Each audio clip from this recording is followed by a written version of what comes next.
உங்க மனைவியை பத்தி டிஸ்கிரைப் பண்ணணும்னா என்ன வார்த்தை சொல்லி இதான் என் ஒய்ஃப்? நல்லது. இறைவனாய் தந்த இறைவியே இருளினில் காணும். ஷீ இஸ் ஆல்சோ என்னன்னா ரொம்ப ரொம்ப நல்ல மனசு அவளுக்கு. ஒரு ஹாப்பி கப்புலா, ஒரு லவ்வர் கப்புலா இருக்கட்டும், ஒரு மேரேஜ் ஆன பீப்புள்ஸா இருக்கட்டும், இது இருந்துச்சுன்னா அந்த ஒரு உறவை வந்து வலுப்படுத்தும், அழகாக்கும்னா என்ன ஒரு விஷயம் சார்?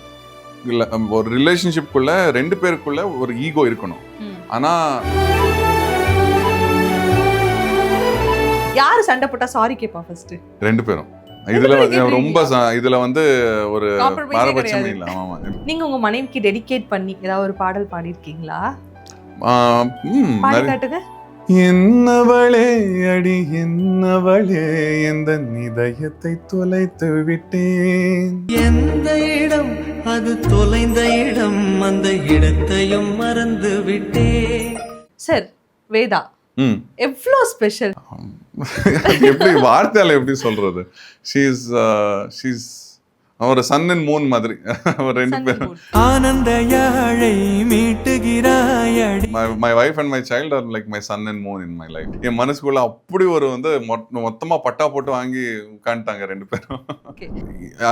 அவ வந்து ஒரு 3.5 kg 3.5 kg கூட இல்ல. அது வந்து it was like the biggest weight in my life. நான் எவ்வளோ சாதிக்கணும், நான் எவ்வளோ பண்ணணும், நான் எப்படியெல்லாம் என்னை தயார்படுத்திக்கணும், எல்லாமே இந்த பெரிய பாரம் வந்து இந்த 3.5 kgக்குள்ளேயே வந்துருச்சு. நீங்க வேதாக்கு ஃபர்ஸ்ட் பாடின ஒரு பாட்டு, கண்ணான கண்ணே கண்ணான கண்ணே என் மீது சாயவா, பொன்னான நெஞ்சை பொன்னான கையால் பூ போல நீவவா.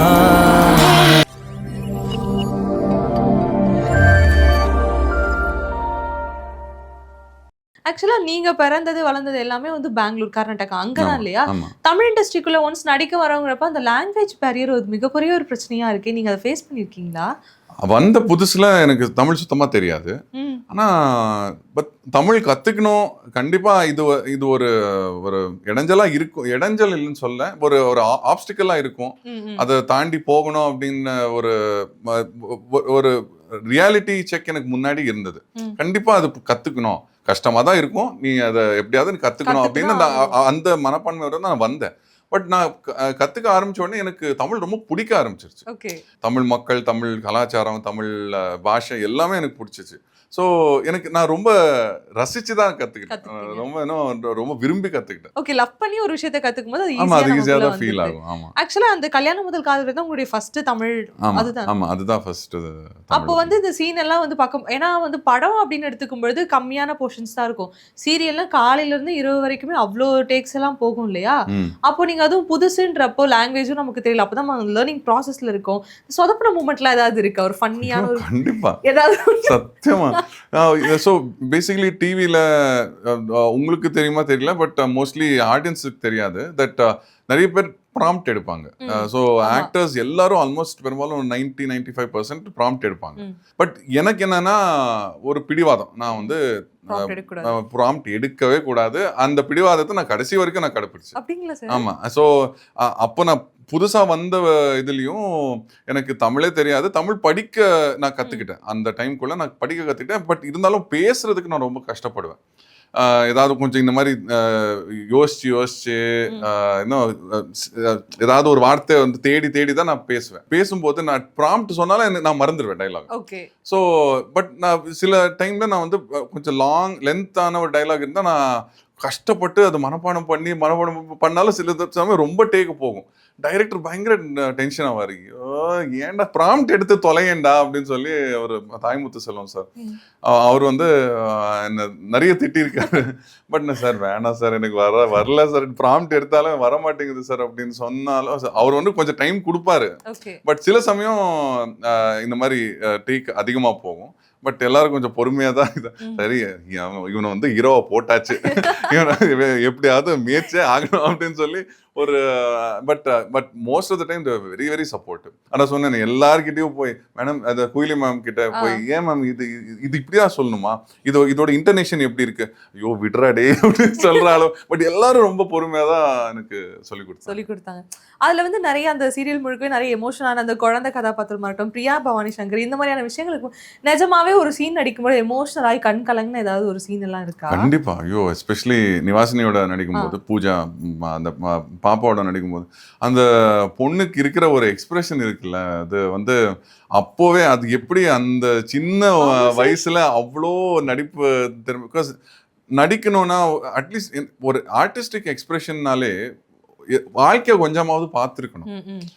இத்தனை விஷயங்களை தாண்டி வந்ததுக்கு அப்புறம் இப்போ ஒரு நடிகனுக்கு ஒரு சோகம்னா என்ன, வெறுப்புனா என்ன, ஒரு உணர்ச்சினா என்ன அப்படின்னு தெரிஞ்சுக்கிறதுக்கே வாழ்க்கையை கொஞ்சமாவது பார்த்துருக்கணும். பட் ஒரு குழந்தை தனக்கு வந்து அப்பா அம்மாவோட அரவணைப்பு இருக்கு, ரொம்ப சந்தோஷமான ஒரு சூழல்ல வளர்ந்த ஒரு குழந்தை நிவாசினி. பட் அது எப்படி அந்த அப்பா இல்லாத ஒரு சோகத்தை அவ உணர்ந்தாளா, இல்ல அந்த நடிப்பை எப்படி கொண்டு வந்தான்னு இப்போ வரைக்கும் எனக்கு ரொம்ப வியப்பா இருக்கு. பிகாஸ் அவ்வளோ தத்ரூபமா இருக்கும். இப்போ கூட எனக்கு ஒரு மாதிரி லைக் லைட் தொண்டை கரகரன்னு இருக்கு. பிகாஸ் அது நினைச்சாலே எனக்கு, பிகாஸ் அவளோட வாய்ஸ்ல அவ்வளோ இன்னசென்ஸ் இருக்கும். ஸோ ஏதாவது அப்பா அப்படின்னு சொல்லும் போது என் கண்ணுலேருந்து உண்மையிலே தண்ணி வந்துடும். அண்ட் ஏன் பொண்ணு நான் வந்து அப்பா அந்த இடத்துல சில சமயம் நான் பொருத்தி பார்ப்பேன். இப்போ நான் நினைக்கணும் அந்த அந்த சீன்லாம் அப்போ நான் அப்பா ஆகல, கல்யாணம் கூட ஆகல. அப்போ 2016 தான் ஆச்சு. அந்த சீரியல் வந்து 2016 ஜனவரியில முடிஞ்சது. ஸோ அந்த மாதிரி தான். So it was a very brilliant experience. அந்த எஸ்பெஷலி அந்த குழந்தையோட சில சீன் நடிக்கும்போது ரொம்ப நெருடலா இருக்கும். ரொம்ப நெகிழ்ச்சி பூர்வமான விஷயம்.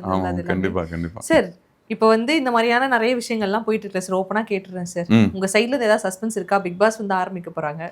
இல்லையா சார்? இல்ல கண்டிப்பா இல்ல. ஏன்னா ஹார்ட் பீட்ல வந்து அனிதா சீனியர் வந்து 3 மாசம் ட்ரிப் போறேன்னு சொன்ன உடனே நம்ம பசங்க எல்லாம் மீம் போட ஆரம்பிச்சிட்டாங்க. ஓகே அனிதா சீனியர் இங்க வராங்க அப்படின்னு சொல்லிட்டு. நீங்களும் அடிக்கடி வந்து காணாம போறீங்களா? ஸ்கிரிப்டுக்காக அப்படின்னு எடுத்துக்கலாமா, இல்ல பிக் பாஸ் மீட்டுக்குள்ள? நான் வந்து எப்பாவது ஒரு போஸ்ட் போடுவேன், அதுக்கப்புறம் போயிடுவேன். எப்பாவது ஒரு வீடியோ போடுவேன், இல்ல ஒரு ஸ்டோரி போடுவேன், அதுக்கப்புறம் எனக்கு இந்த சோசியல் மீடியால எவ்வளவுதான் நான் அதில் ஆக்டிவாக இருக்கணும், நான் போடணும்னு நினைச்சாலும் அது எனக்கு அது ஒரு வராத ஒரு விஷயமா தான் இருக்கு. But not at all anything to do with Bigg Boss. எந்த சீசன் என்ன கூப்பிட்டதே கூட இல்லை. இப்போ இத்தனை சீசன் போயிருக்கு, அவங்கள என்ன வந்து கூப்பிட்டதே இல்லை. அண்ட் அவங்க கூப்பிட்டா கூட எனக்கு போறதுக்கு பெருசா இன்ட்ரெஸ்டும் இல்லை. Because I am very private person. So அங்கே போய் என் பிரைவேட் விஷயங்களை வந்து இல்லை, நான் எப்படி இருக்கேன், நான் காலையில் எழுந்திருக்கும் போது எப்படி இருப்பேன், நான் நைட்டு தூங்கும் போது எப்படி இருப்பேன் அப்படிங்கிற அதெல்லாம் நான் எல்லார்கிட்ட ஷேர் பண்ணணும்னு எனக்கு விருப்பமே இல்லை. அண்ட் ஆல்சோ அது என்னமோ நான் என் ஃபேமிலி விட்டு அத்தனை நாள் இருக்கணும்னு இருக்க முடியுமான்னு எனக்கு தெரியல. மேபி அதுதான் மெயின் ரீசனா இருக்கும். ஃபேமிலி விட்டு இருக்க முடியாது, அதனால Bigg Boss it doesn't matter. ஏன்னா அவங்க கூப்பிட்டா இதெல்லாம் நம்ம பேசணும்னா ஃபர்ஸ்ட் அவங்க கிட்ட இருந்து ஒரு அழைப்பு வரணும். அது வந்து இது வரைக்கும் வந்தது இல்லை. ஸோ நானும் அப்படி விட்டாச்சு. உங்களுக்காக ஒரு ரேபிட் ஃபயர் ஒரு 4 கொஸ்டின் 4-5 கொஸ்டின் தான். போயிடலாமா சார்? போலாம் sir. Are you ready? I am always ready. Always ready. அப்ப சொல்லுங்க sir, who is your celebrity crush? Sai Pallavi. Sir நான் நினைச்சேன், நான் ஒரு இன்டர்வியூ பார்த்தேன், நீங்க சொல்லியிருந்தீங்க. ஓகே, ரொம்ப வருஷம் ஆயிடுச்சுல மாத்தியா? இல்ல எப்பவுமே அது வந்து ஷீஸ் டைம்லெஸ். அந்த ஆக்டிங், அவங்களோட பிரின்சிபல்ஸ், ஒரு வைராகியத்தோட நிறைய பேர் இருக்காங்க, ஒரு பிரின்சிபல்ஸோட நிறைய பேர் இருக்காங்க. பட் அதை தாண்டியும் நிறைய பேர் லைக் டைரக்டர்ஸ் அவங்கள விரும்பி காஸ்ட் பண்றாங்கன்னா அவங்களுக்குள்ள எவ்வளோ டேலண்ட் இருக்கணும். அண்ட் ஓகே, நான் ஒரு ஸ்லீவ்லெஸ் கூட நான் போட மாட்டேன். எனக்கு I don't want to show any skin. I may not agree with that thing. இப்போ ஒரு ஆக்டர்னா டிஃப்ரெண்ட், அதுக்கு அந்த கதாபாத்திரத்துக்கு ஏற்ற ட்ரெஸ் போடுறது ரொம்ப முக்கியம். பட் என்னன்னா நம்ம இண்டஸ்ட்ரியில கிளாமர் அப்படிங்கிற ஒரு விஷயம் ஈஸியா வந்துடும். ஒரு விஷயத்த ஒரு விற்கணும்னா கொஞ்சம் கிளாமர் இருந்தா அது. ஸோ பட் அவங்க சூஸ் பண்ற கேரக்டர்ஸ் எல்லாமே அந்த விஷயத்துல காம்ப்ரமைஸே ஆக மாட்டாங்க. So that's a very great thing. I feel that to be so அந்த பிரின்சிபல்ஸுக்கு ஏற்ற எனக்கு அது வேலையே கிடைக்கலன்னா கூட பரவாயில்ல. ஆனால் எனக்கு கொடுக்கப்படுற கேரக்டர்ஸை நான் எந்த அளவுக்கு சூப்பராக நடிப்பேன்னா அது வந்து காலத்துக்கும் அது ஞாபகம் இருக்கும் எல்லாருக்கும்.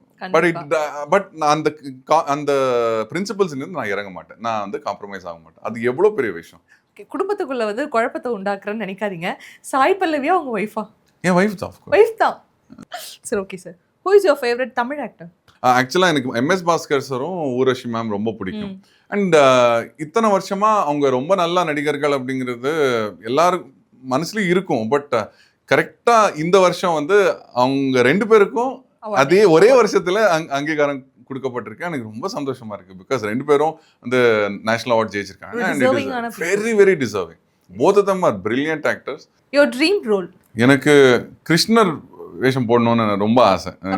ஒரு பெரிய மகாபாரதம் படத்துல, அதுவும் லைக் யூனோ ஒரு ரொம்ப எப்பிக்கா ஒரு அந்த கதைக்கேத்த ஒரு ஒரு இது, அந்த கதை ரொம்ப பெருசு. அத ஆமீர் கான் ரொம்ப அழகா சொல்லியிருப்பாரு. அது ஒரு கதை இல்லை, ஒரு யாகம். அது ஒரு படம் இல்லை, அது ஒரு படமா மகாபாரதத்தை ஒரு படமா எடுத்தா அது ஒரு படமே கிடையாது, அது ஒரு யாகம். அந்த அளவுக்கு சீரியஸ்னஸோட பண்ணாதான் அது நல்லா வரும். ஸோ அந்த மாதிரி பண்றவங்களோட படத்துல நான் கிருஷ்ணனா பண்ணணும்னு ஆசை. பட் அது வந்து அது கிருஷ்ணனுக்கே நான் விட்டுட்டேன். Okay, one word to describe yourself. Perseverant. ஒரு மாதிரி விடாப்புடி, விடாமுயற்சி அப்படின்னு சொல்லுவாங்க. எது அது வந்து அது வர வரைக்கும் இன்னும் ஈஸியா வராது எனக்கு. அதே ஒரு வார்த்தை உங்க மனைவியை பத்தி டிஸ்கிரைப் பண்ணணும்னா என்ன வார்த்தை சொல்லி? இதான் என் ஒய்ஃப். நல்லது. நல்லது. அவன் வந்து அவளுக்கு என் ஒய்ஃப்க்கு வந்து ஷீஸ் அந்த குட்னஸ் அப்படின்னு சொல்லுவாங்க இல்லையா, இன்ஹெரண்ட் குட்னஸ் வந்து இது சரினா இது சரி, தவறுனா தவறு, நான் இதுலேருந்து நான் மாறவே மாட்டேன். நான் அதான் எனக்கு பிரின்சிபல் பீப்புள் பார்த்தாலே எனக்கு ரொம்ப பிடிக்கும். அதனால தான் நான் சாய் பல்லவியோட எக்ஸாம்பிள் சொன்னேன். அந்த பிரின்சிபல்ஸ் வந்து என் ஒய்ஃப்குள்ள நான் இது ஒன்று நான் நினைச்சு இதை நான் பண்றேன்னா இதுலேருந்து நான் மாறவே மாட்டேன். ஓகே, கொஞ்சம் ரூல்ஸை பிரேக் பண்ணலாம், கொஞ்சம் நான் வந்து ரூல்ஸ் பெண்ட் பண்ணி ஒரு விஷயத்தை சாதிக்கலாம் அப்படின்னு அவன் நினைக்கவே மாட்டான். Very steadfast. And also she's also என்னன்னா ரொம்ப ரொம்ப நல்ல மனசு அவளுக்கு. ஏதாவது யாருக்காவது ஹெல்ப் பண்ணணும், இல்லை அவங்க யாராவது வந்து என்ன ஹெல்ப் கேட்டு வந்திருக்காங்கன்னா என்ன நடந்தாலும் சரி அவங்களுக்கு ஹெல்ப் பண்ணுவாங்க. ஸோ ஓகே, எனக்கு இந்த ஒரு கொஸ்டின் உங்ககிட்ட கேட்கலான்னு தோணுது. ஏன்னா மனைவியை பற்றி இவ்வளோ வர்ணனைகள் வர்ணிக்கும் போது உங்ககிட்ட தான் கேட்கணும் அப்படின்னே தோணுது. ஒரு ஹாப்பி கப்புளாக, ஒரு லவ்வர் கப்புளாக இருக்கட்டும், ஒரு மேரேஜ் ஆன பீப்புள்ஸாக இருக்கட்டும், அவங்களுக்குள்ள அவங்க ரிலேஷன்ஷிப் ரொம்ப ஸ்ட்ராங்காக இருக்கணும் அப்படின்னா இந்த ஒரு விஷயத்த ஃபாலோ பண்ணுங்க, இது இருந்துச்சுன்னா அந்த ஒரு உறவை வந்து வலுப்படுத்தும், அழகாக்கும்னா என்ன ஒரு விஷயம் sir? This is a very simple answer to this is that ஒரு ரிலேஷன்ஷிப்குள்ள 2 பேருக்குள்ள ஒரு ஈகோ இருக்கணும். ஆனா ஆணோட ஈகோ பெண்ணுகிட்ட இருக்கணும், பெண்ணோட ஈகோ ஆண்கிட்ட இருக்கணும். ஸோ இப்போ நான் வந்து என்னோட ரிலேஷன்ஷிப்ல மேரேஜ்ல என்னை பத்தி நான் யோசிக்க ஆரம்பிச்சேன்னா அப்போ ஒரு கிளாஷ் வரும். அவங்க வந்து அவங்கள பத்தி யோசிக்க ஆரம்பிச்சாங்கன்னா அப்போ அவங்களுக்கு மறுபடியும் 2 பேருக்குள்ள கிளாஷ் வரும். ஆனா அவங்க என்னை பத்தி யோசிச்சு நான் அவங்கள பத்தி யோசிச்சேன்னா அப்போ that's when people actually become one and that's the strongest version of the relationship. Okay, nice. Pure love marriage தானே சார்? Yeah. Okay, யார் ஃபர்ஸ்ட் ப்ரோபோஸ் பண்ணது சார்? நான் தான் நினைக்கிறேன். ஆமா, நான் தான். என்ன சார், நான் தான் பாப்பாங்க அப்புறம் கேட்பாங்க. இல்ல, நான் தான் பிகாஸ் அவ வெளிப்படையா சொன்னது நான் தான். ஆனா 2 பேருக்குள்ளேயும் அந்த ஃபீலிங் இருந்ததுனால. ஓகே, எப்படி இது ஃபர்ஸ்ட் ஆஃப் ஆல் ஸ்டார்ட் ஆச்சு இந்த ரிலேஷன்ஷிப்? ரொம்ப அழகான ஒரு ரிலேஷன்ஷிப். ஒரு ஆக்டிங் ஒர்க் ஷாப்ல மீட் பண்ணோம். ஆக்டிங் ஒர்க் ஷாப்ல அவள் ரொம்ப ஆக்டிவாக இருந்தான், எல்லார்கிட்டையும் பேசிட்டு இருந்தான். அண்ட் எனக்கும் அவளை பார்த்த உடனே நல்லா இருக்கா, எல்லார்கிட்ட பேசுகிறான், ரொம்ப எஃபர்வெசண்ட்டாக, ரொம்ப எந்த ஒரு இன்ட்ரோவர்ட்டட் ஃபீலிங்கும் இல்லாமல் எல்லார்கிட்ட நல்லா பேசுகிறாளே, யார் இவ அப்படின்னு பார்க்கும்போது கொஞ்சம் கொஞ்சமாக அவளோட குணங்கள், அவளோட பேசுகிற விதம், அண்ட் எல்லாரையும் அரவணைக்கிற ஒரு அன்பு எல்லாமே எனக்கு ரொம்ப பிடிச்சி போச்சு. ஓகே, அன்னில இருந்து இன்னைக்கு வரைக்கும் அந்த லவ் அப்படியே தான் கண்டினியூ ஆயிட்டு. ஓகே, மோஸ்ட் ரொமான்டிக் உங்க 2 பேருக்குள்ள யார் சார்? நீங்களா அவங்களா? நான் தான். நீங்க தான். யாரு சண்டை போட்டா சாரி கேப்பா ஃபர்ஸ்ட்? 2 பேரும். இதுல வந்து ஒரு பாரபட்சமே இல்லை. ஆமா, பிகாஸ் அவன் 2 பேரும் as I said, நான் வந்து என்னோட ஈகோ அவ கையில கொடுத்துட்டேன், அவ வந்து தன்னோட ஈகோ என் கையில கொடுத்துட்டா. ஓகே, ரொம்ப அழகா இருக்கீங்க. வீட்டுக்கு போய் தயவு செஞ்சு சுத்தி ஓட்டுங்க உங்களுக்கு உங்க ஒய்ஃப்க்கும். ஓகே. இந்த மாதிரியான நெறைய விஷயங்கள் இருக்குல்ல. மேரேஜ் ஆன புதுசுல சரி மீடியா பீப்பிள்ஸ் அப்படின்றப்போ, ஒட்டுமொத்த மக்களுடைய கண் பார்வையும் நம்ம மேல படும். ஸோ நமக்குள்ள என்ன இருக்குன்றது நம்மளுடைய பெர்சனல் திங் எல்லாமே நமக்கு தெரியும். ஆனா மீடியா பீப்பிள்ன்றப்போ ஈஸியா ஏதாவது ஒரு விமர்சனங்கள வச்சுருவாங்க. ஃபேமஸா இருக்கிறதுனால தான் இந்த மாதிரியான விமர்சனங்கள் நடக்குது. ஸோ இந்த ஃபேமஸ் வரமா? சாபமா? ஃபேம் வந்து வரமா சாபமா அப்படின்னு சொன்னா அது கண்டிப்பா ஒரு வரம் தான். அது எல்லாமே ஒரு ஒரு the other side of the காயினோட தான் வரும். எஸ். இப்போ ஏதாவது ஒரு நல்லது நடந்தா அதோட ஒரு கெட்டதும் இருக்கும். பட் அது வந்து அதுக்குன்னு இந்த நல்லது இல்லைன்னு சொல்ல முடியாது. ஓகே. இந்த மாதிரியான நெறைய லோவான டைம்ல ரொம்ப நம்மளே ஸ்ட்ரெஸ் பண்ணிட்டு இருக்கிற டைம்ல நீங்க உங்க மனைவிக்கு டெடிகேட் பண்ணி ஏதாவது ஒரு பாடல் பாடியிருக்கீங்களா? பாடி காட்டுங்க. பட் நான் பாடினா இது காப்பிரைட் வந்துடும். சார் நாங்க பாத்துக்கிறோம். சரிங்க பாடுங்க சார். யாரு காப்பிரைட் அடிக்கிறான்னு பார்க்கலாம் சார் நம்ம. என்னவளே அடி என்னவளே எந்த இதயத்தை தொலைத்து விட்டேன், எந்த இடம் அது தொலைந்த இடம் அந்த இடத்தையும் மறந்து விட்டேன். இப்படிதான் பாடி சண்டை தான் சமாதானப்படுத்துவீங்களா ஜாலியா? இது ஒரு ஆயுதமா வச்சிருக்கீங்களோ? இல்ல இதெல்லாம் ஒரு ஆயுதமே இல்ல. பிகாஸ் அவளும் நல்லா பாடுவா. நீ என்னத்த பாடுற நானும் பாடுறடா அப்படின்னு. கலை குடும்பம் தானே. ஆனா இது அவளை வந்து சண்டையில இருந்து இதுல இப்படியெல்லாம் பாடியெல்லாம் நழுவிட முடியாது. ஏதாவது அதை பேசணும், அதை தீக்கணும், அதுக்கப்புறம் மூவ் ஆன் பண்ணணும். இதெல்லாம் வந்து ஜாலியா இருக்கும்போது, அந்த ரொமான்டிக்கா இருக்கும்போது பாடுற பாட்டு எல்லாம். ஓகே. எனக்கு மிஸ்டர் அண்ட் மிஸ்ஸஸ் சின்னத்திரையில வந்து இந்த நீங்க பாரதியாராவும் அவங்க செல்லம்மா கேரக்டர் பண்ணுவோம் அந்த சாங் இது நீங்க பிளான் பண்ணதா? நீங்க எழுதுனதா? ஆமா. அது எழுதுனது கிடையாது. அது வந்து கான்செப்சுவலைஸ் பண்ணது. ஓகே. இப்போ கணவன் மனைவி கான்செப்ட் தான். அது டான்ஸ் ஆடுறீங்களோ, பாட்டு பாடுறீங்களோ, இல்ல சின்னதா ஒரு ஸ்கிட் பண்றீங்களோ, எல்லாமே கணவன் மனைவி இதுல தான் இருக்கணும். அந்த basically one husband and wife. So நாங்கள் யோசித்தோம், ஓகே ஒரு ஸ்கிட் மாதிரி பண்ணலாம். எதுக்கு பாட்டு எல்லாம் பாடியிருக்கோம் பண்ணியிருக்கோம், எதுக்கு டான்ஸ் எல்லாம் எனக்கு இன்ட்ரெஸ்ட் இல்லை. பிகாஸ் நான் ஏற்கனவே ஜோடியிலலாம் டான்ஸ் பண்ணி எனக்கு போதும்ப்பா, இதுக்கு மேலே டான்ஸ் வராது, என்ன டான்ஸ் பண்ண வைக்காதீங்க. ஒரு கணவன் மனைவினா அவங்களுக்குள்ள என்னெல்லாம் பிரச்சனை வரும், என்னெல்லாம் சண்டை வரும், அது வந்து ஒரு சாதாரணமான விஷயம். ஆனால் ஒரு மகானோட வீட்டில் கணவன் மனைவி சண்டை வந்தால் எப்படி இருக்கும்? அது வந்து ஒரு பாரதியார் அப்படிங்கிற ஒரு மகான், அவரோட வீட்லயும் கணவன் மனைவி சண்டை வரும். ஆனா இந்த சண்டைக்கான ஒரு காரணம் என்னவா இருக்கும்? அது ஆக்சுவலா பார்க்கும்போது ஒரு உண்மை சம்பவம் தான் இது, இந்த சிட்டுக்குருவி அந்த விஷயம். ஸோ பாரதியாரோட ஐ திங்க் எள்ளுப்பேரன் கிட்ட பேசும்போது, அவர் தான் நிரஞ்சன் பாரதின்னு சொல்லி, அவர்கிட்ட பேசும்போது இந்த ஒரு கதை வந்துருச்சு. இது நல்லா இருக்கு, இது ஒரு சின்னதா ஒரு ஸ்கிட் பண்ணலாமே அப்படின்னு சொல்லி, சரி ஸ்கிட்டா பண்ணா அவ்வளோ சுவாரஸ்யமா இருக்குமா, வேற ஏதாவது ஒரு எலிமெண்ட் ஆட் பண்ணலாமே அப்படின்னு சொல்லி இது ரேப்பா பண்ணலாமே.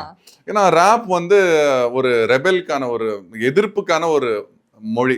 ஸோ வீட்டில் அவர் மனைவியோட சண்டை போட்டா வெறும் வார்த்தையா இல்லாம அது ஒரு கவிதையாவே இருக்கட்டுமே, அந்த ரேப் வழியா வரட்டுமே அப்படின்னு சொல்லி. அண்ட் அதே மாதிரி செல்லம்மா வந்து எந்த விதத்திலும் லேஸ்பட்டவ கிடையாது. அவங்களுக்கும் கோவம் வந்தா பாரதியாருக்கு தெரிஞ்ச பாஷையிலேயே அந்த கவிதையிலேயே அந்த ரேப்லயே அவங்க பதில் சொல்றாங்க. அப்படி ஒரு கான்செப்ட் நல்லா இருக்குமே அப்படின்னு சொல்லி தான் அது கான்செப்சுவலைஸ் பண்ணது. ஆக்சுவலா நல்லா இருந்துச்சு. இது ஒரு புதுசா இருந்துச்சு, நல்லா இருக்கே அப்படிங்கறதுனால ரிப்பீட் மூட்ல கேட்டு இப்போ வரைக்கும் கேக்குறாங்க. சார் வேதா எவ்வளோ ஸ்பெஷல் அமிதோட லைஃப்ல? எப்படி வார்த்தையால எப்படி சொல்றது? ஷீஸ் ஒரு சன் அண்ட் மூன் மாதிரி.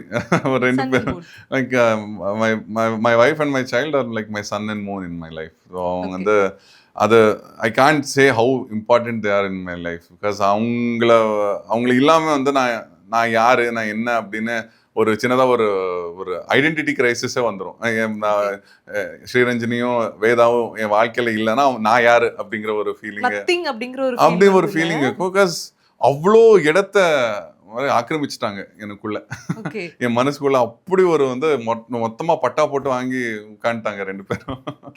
தமிழ் சீரியலுக்குள்ள வந்து ஒரு சீரியல் மூலமா வந்து இன்ட்ரோடியூஸ் ஆகுறீங்க. அதுல ஒரு அப்பா எடுத்த உடனே ஒரு அப்பாவா, நிஜ வாழ்க்கையில அப்பாவா ஆன அந்த ஒரு தருணம் வேதாவை வந்து உங்க கையில கொடுக்கும் பொழுது எப்படி ஃபீல் பண்ணீங்க? அது வந்து I felt like I was carrying my heart. வந்து அது அப்படிதான் இருந்தது. நான் வந்து இதை நான் எந்த இதை நான் விட்டேன்னா அவ்வளோதான், நானே செத்துருவேன், நானே போயிடுவேன். அப்படிதான் ஃபீல் ஆச்சு எனக்கு அவ்வளோ பிடிச்சிட்டு இருக்கும்போது. அண்ட் அவ வந்து ஒரு 3.5 kg 3.5 kg கூட இல்லை. அது வந்து it was like the biggest weight in my life. நான் எவ்வளோ சாதிக்கணும், நான் எவ்வளோ பண்ணணும், நான் எப்படியெல்லாம் என்னை தயார்படுத்திக்கணும், நான் என்னெல்லாம் நான் பண்ணக்கூடாது, ஒரு மனுஷனா, ஒரு ஒரு ஒரு ஒரு ஆம்பளையா, ஒரு அப்பாவா நான் என்னெல்லாம் பண்ணக்கூடாது, நான் எவ்வளோ நல்லவனா இருக்கணும், எப்படி என் பொண்ணுக்கு நான் எடுத்துக்காட்டா இருக்கணும், எல்லாமே இந்த பெரிய பாரம் வந்து இந்த 3.5 kgக்குள்ளேயே வந்துருச்சு. So it was like I was lifting something very heavy, at the same time I was feeling light inside. Okay. அந்த அப்பாங்கிற பொறுப்பு அமித்தை வந்து செதுக்கி இருக்குன்னு எடுத்துக்கலாமா? லைக் இன்னும் கொஞ்சம் மெருகேட்டு இருக்கு. அமித் வந்து ஒரு கேரக்டர். கண்டிப்பா. ஏன்னா பிகாஸ் லாஸ், ஆமா, உண்மையான லாஸ் எப்போ தெரியும்? எல்லாமே இருந்தா தானே உண்மையான இழப்பு என்னன்னு அப்போதானே புரியும். இதெல்லாம் இருக்கு, இதெல்லாம் ஒரு வேலை என்னை விட்டு போயிட்டா நான் என்ன ஆவேன்? ஸோ ஒரு ஆக்டரா சரி, ஒரு ஒரு ஒரு கிரியேட்டராகவும் சரி, அந்த லாஸை ஓரளவுக்காவது யூகிக்க முடிஞ்சாதான் அங்கிருந்து தான் கலைய ஆரம்பிக்கும். when you can understand pain, when you can understand loss, so the thought இவங்க இல்லாத ஒரு வாழ்க்கை எவ்வளோ என்னை பாதிக்கும் அப்படிங்கிற ஒரு யோசனையே என்ன ஒரு நல்ல கலைஞனா மாத்திருக்குன்னு நான் ஃபீல் பண்றேன். ஓகே. நீங்க வேதாக்கு ஃபர்ஸ்ட் பாடின ஒரு பாட்டு தான் ஞாபகம் இருக்கா? என்ன கண்டிப்பா. அது கண்ணான கண்ணே கண்ணான கண்ணே என் மீது சாயவா, புண்ணான நெஞ்சை பொன்னான கையால் பூ போல நீவவா. அழகான கூடு மாதிரி இருக்கு, குருவி கூடு வீடு மாதிரி இருக்கு இந்த வீடு. இந்த வீட்டுக்குள்ள எப்பவுமே சந்தோஷம் நிறைஞ்சிருக்கணும். ஆக்டரா பார்த்த அமித் அவர்கள் வந்து இப்போ டைரக்டரா உருமாறி இருக்காரு. இதுல இருந்து ஆக்டராகவும் டிரெக்டராகவும் இன்னும் நிறைய விஷயங்கள் உங்ககிட்ட இருந்து வெயிட் பண்ணிட்டு இருக்கேன் நான். தொடர்ந்து எங்களை என்டர்டெயின் பண்ணுங்க. இந்த சந்தோஷம் உங்களுக்குள்ள என்னைக்குமே நிலைத்து இருக்கணும். ரொம்ப சந்தோஷம். எனக்காக இந்த நேரத்தை செலவிட்டு என்னோட நிறைய விஷயங்களை பகிர்ந்துட்டதுக்கு ரொம்பவே நன்றி சார். தேங்க்யூ மஞ்சள்.